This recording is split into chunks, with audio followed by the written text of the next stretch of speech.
Olha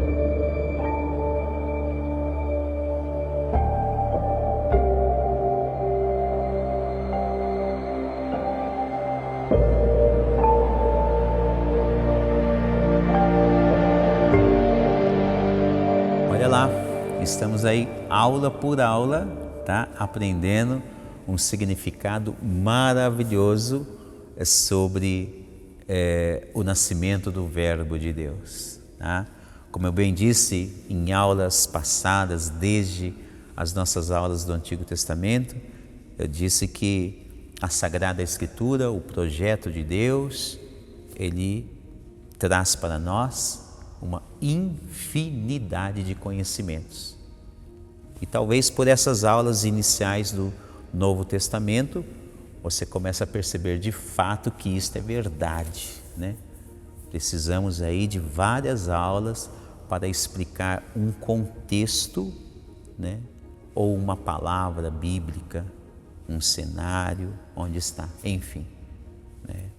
É importante que você tome conhecimento disso, né? Que o ensinamento sobre o projeto de salvação que vem de Deus, o ensinamento sobre a tradição bíblica, tradição apostólica, sobre a vida ministerial de Jesus, é um campo muito vasto, imenso, né?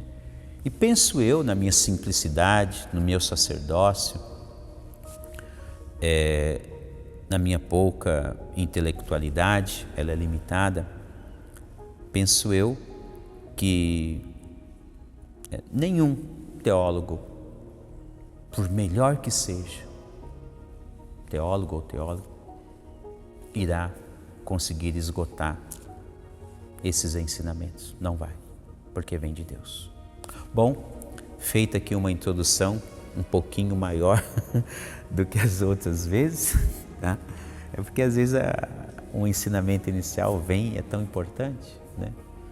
Então agora nós vamos rezar juntos e colocar nossas aulas, esta aula, nosso aprendizado, nosso ensinamento sob os cuidados da Santíssima Trindade, que é o Pai, é o Filho e é o Espírito Santo.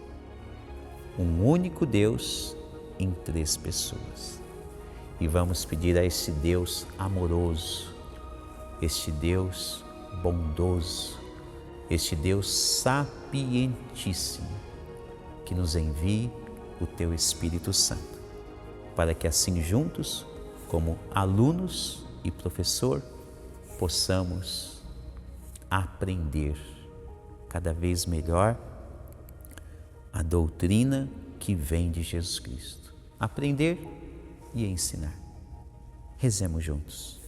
Em nome do Pai, do Filho e do Espírito Santo. Amém.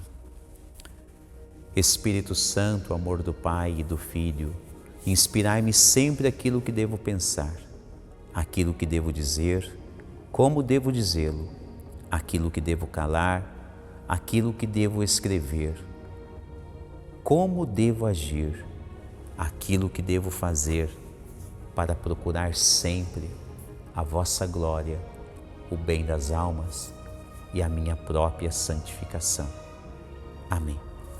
Em nome do Pai, do Filho e do Espírito Santo. Amém. São José, rogai por nós. Nossa Senhora Aparecida, rogai por nós.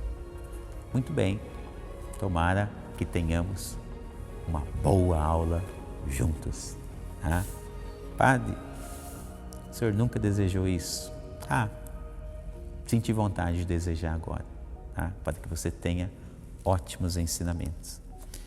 Vamos lá então, última aula, nós falávamos um pouco agora desta correlação do nascimento do Verbo de Deus na casa de Belém, na cidade de Belém, tá? Que significa casa do pão.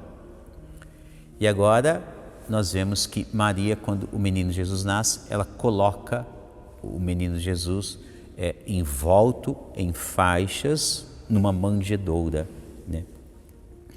E qual o sentido de tudo isso, né? Tem uma mensagem bíblica teológica, espiritual, para que a gente possa aprender melhor? Sim, com certeza.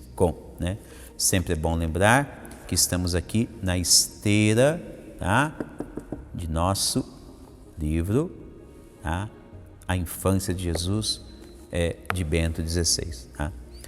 E então, depois dessa mensagem sobre o recém-nascido em uma manjedoura, Bento XVI, ele começa a escrever no livro e diz assim: Maria envolveu o menino com faixas, né? E aí é bacana, né, que ele, né?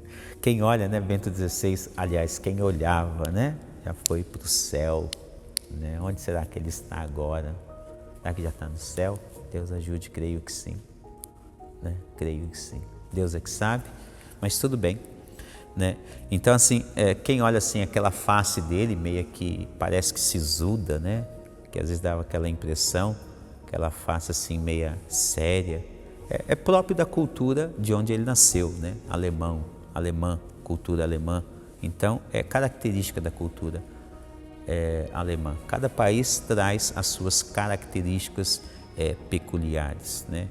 E aquele jeito de ser era proveniente do país que ele nasceu, da Alemanha, né? Então quem olha para ele daquele jeito, quando vê escrevendo assim, né, ele diz assim, ó, Maria envolveu o menino com faixas. Aí ele diz, sentimentalismos à parte. Né? Podemos imaginar o amor com que Maria aguardara a sua obra e terá preparado o nascimento do seu filho, né? Sentimentalismos, né, do tipo, né? E onde que o menino Jesus nasceu? Que coisa! Olha onde que ele está. Por que que não deram uma casa? Sentimentalismos, né? Que vai nessa linha de pensamento. É bacana de ver que ele também tem essa sacada, né? Em colocar assim como pano de fundo para que nós também saibamos pensar que mesmo ele sendo assim, com aquela face séria, né? Com certeza, dentro dele, sempre houve um coração de fato de pai, né? Porque foi Papa durante anos à frente da Igreja de Jesus Cristo. Então, tem que ter aquele coração de bom pastor, do vigário de Cristo aqui na terra, né? Então é bom para sempre ver e enxergar ele escrevendo essas coisas, né? Sentimentalismos à parte. E ali então Maria estava preparando-se, né, para todo aquele momento na visão de Bento XVI. E aí se diz, né, ele escreve, e aí ele fala sobre os desenhos antigos, né, os ícones antigos, vários desenhos que pintam Maria tendo a criança, ou Maria grávida naqueles momentos derradeiros, ou Maria com o menino Jesus ali na estrebaria, né? Ele diz que seja na pintura antiga dos ícones, ou mesmo na visão dos padres da igreja, né? Quando ele utiliza esta terminologia, padres da igreja, né? São aqueles padres dos primeiros séculos, né? Que principalmente aqueles que ajudaram muito na defesa da fé cristã.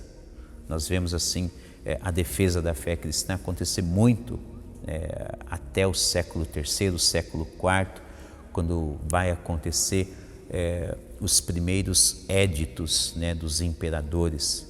O primeiro édito de Milão em 317, se eu estou certinho, né, já foi ali um forte indício, um grande prenúncio. E aí depois em 380 com Teodósio, né, aí sim de fato ratificou a paz entre os cristãos e o Império Romano, né? Então até ali houve grandes padres que defendiam a fé cristã, defendiam a preço de sangue, a preço do martírio. Se por vezes fosse necessário, muitos padres, como também muitas mulheres, muitas santas também, foram ali martirizados, né? Então, quando se fala essa terminologia padres da igreja, né, são esses padres dos primeiros séculos e envolve até o século VIII, o século IX, mais ou menos, né? Em alguns estudos históricos, pouco mais ou pouco menos, não importa. O importante é que você aprenda, quando você ler, né, os padres, quando se fala os padres da igreja, está se referindo principalmente aos primeiros séculos do cristianismo. Então se diz que na iconografia antiga, né, nos desenhos, nas pinturas, ou seja, na visão dos padres, sempre foi teologicamente interpretado o que significava, o que significou, sei lá, né, o tempo passado ou presente, não importa da conjugação verbal aqui nesse caso, né, mas o que significou, o que significa, o que vai sempre significar é a manjedoura, né? E aqui, né, uma das interpretações que Bento XVI traz para nós como um precioso e riquíssimo saber, né, é se recordar que, em primeiro lugar, a manjedoura, ela está ali já relacionada. Olha que coisa, olha que coisa. O menino acabou de nascer, acabou de sair do ventre de sua Santíssima Mãe, a Virgem Maria, né? E colocado na manjedoura, aquele gesto de Maria colocar na manjedoura, né? Entre o gesto da manjedoura, que eu vou explicar, mas também a posição gestual, a gestualidade de Maria em colocar o menino na manjedoura, né? Acabou de nascer com ela, como eu bem dizia na outra aula, né? Por que ela não ficou segurando o menino Jesus mais tempo? Por que Lucas não diz isso claramente, que Maria ficou ali com o menino Jesus no colo, afagando ele, né? Porque normalmente é o desejo da mãe, não é isso? Quando o filho nasce, a filha nasce, não é assim que a mãe quer? A mãe sentiu aquelas dores horríveis do parto, como São Paulo vai até dar o exemplo de uma mulher no parto, né, em Romanos capítulo 8. Né? Mas o contexto de Romanos não nos convém agora, só lembrei daquele cenário. Mas, né, aquele contexto onde uma mulher acaba de ter um filho, né? É interessante se pensar, porque com certeza as mulheres são os mais variados sentimentos que tem naquela hora. A mulher, principalmente, talvez o primeiro filho, a primeira filha, uma mulher que fica grávida lá no seu casamento com seu esposo, né? De repente a barriga cresceu, o ventre ficou enorme, e aí talvez, né? Acho que vale a pena eu falar aqui como descontração também, porque eu lembro de uma pessoa muito tempo atrás, que também, né, ela estava esperando uma criança e nós conversando, e ela dizia assim, do primeiro filho, e ela já dava para ver no rosto dela que estava assim, né, aquela tensão, mas aquela tensão parece que é agradável, né? Aquela tensão do tipo, né, o tamanho da minha barriga, criança vai nascer, mas ao mesmo tempo tem um amor pela criança, né? Então, mas naquela tensão, ela dizia mais ou menos assim para mim, ela dizia assim, bom, entrou aí, vai ter que sair por algum lugar. Assim ela dizia para mim, né? Então assim a gente fica imaginando as mais variadas cenas que uma mulher grávida para dar à luz, ela pode sentir naquela hora, sabe? Pode sentir naquela hora. Uma parentela minha também, quando foi para o hospital há muito tempo atrás, e ela dizia, né, aquela dor, né? Naquele caso ela dizia uma dor, e o marido dela, né, dizia calma. E ela dizia mais ou menos assim para o marido, né? Calma, porque não é você. Eu queria ver se fosse você. Ai, né? Então, quer dizer, nós ficamos imaginando um pouco, né, esses vários cenários das mulheres quando está ali para que a criança venha a nascer, né? E talvez quando tudo isso passa, seja a tensão de uma, talvez seja as contrações ou as dores de uma ou outra, talvez quando a criança nasce, né, é aquele cenário mesmo, a mãe quer agarrar a criança. Não é? Não é? Deve ser, penso eu que sim, porque o pai, né, quando o pai também está vendo o nascimento da criança, ele fica lá olhando hoje em dia, né, naquele vidro do hospital, ele fica doidinho para pular lá dentro, para ficar um pouquinho perto da criança. Em alguns cenários hoje, alguns hospitais já permitem até que o pai acompanhe o parto da criança, né? Varia muito dos pais. Mas tudo isso para dizer que a mãe ela quer ficar com o filho, ela quer ficar segurando, ela quer ficar segurando. E aí no cenário aqui se diz que Maria naquela gestualidade, o que ela faz? Ela tira dela. Essa gestualidade é muito importante. Ela tira dela e ela já coloca na manjedoura. Ali já tem um sinal, né? Maria, na gestualidade dela, ela já está entregando o filho. Ela sabe que aquele filho, de fato, né, no sentido espiritual, no sentido teológico, não pertence a ela. Ela sabe disso. Né? E também não vai pensar, né? Longe de você pensar, falar, Maria foi uma barriga de aluguel. Não foi, não é nada disso, não é nada disso. Tá? Maria, de fato, ela concebeu pelo Espírito Santo. Mas Maria, ela já coloca um sentido sacrificial naquela gestualidade dela. Ela está entregando o verbo de Deus, né? Ali, está entregando, está tirando dela. Ela poderia ficar com ele, mas ela entrega. Onde é que ela coloca o verbo de Deus? Na manjedoura. E olha que interessante. Começamos essa aula dizendo que, né, objeto é a manjedoura, e de fato é. Mas precisamos, né, traçar um percurso na aula para chegar na manjedoura. E pelos nossos minutos que faltam na nossa aula, eu vou deixar então para entrar agora propriamente na manjedoura na nossa próxima aula, tá certo? Espero que você esteja acompanhando e espero que você esteja gostando desse curso, tá bom? E aí, conforme o seu gosto, não se esqueça, por favor, deixe o seu comentário, se estamos indo bem, se a minha linguagem, né, está um pouco dificultosa para você, se você está entendendo, se você prefere outros tipos de exemplos, como é que funciona isso? Tente interagir e nós vamos ser o melhor possível para você aprender cada vez coisas mais profundas sobre o projeto da salvação de Deus, sobre a Bíblia, sobre o nascimento do Verbo de Deus, sobre os apóstolos, enfim, tá? E aí, junto com esse pedido, aquele outro que não falta, tá? Está gostando? Divulgue este curso, tá? Não vou parar de pedir, divulgue este curso, tá certo?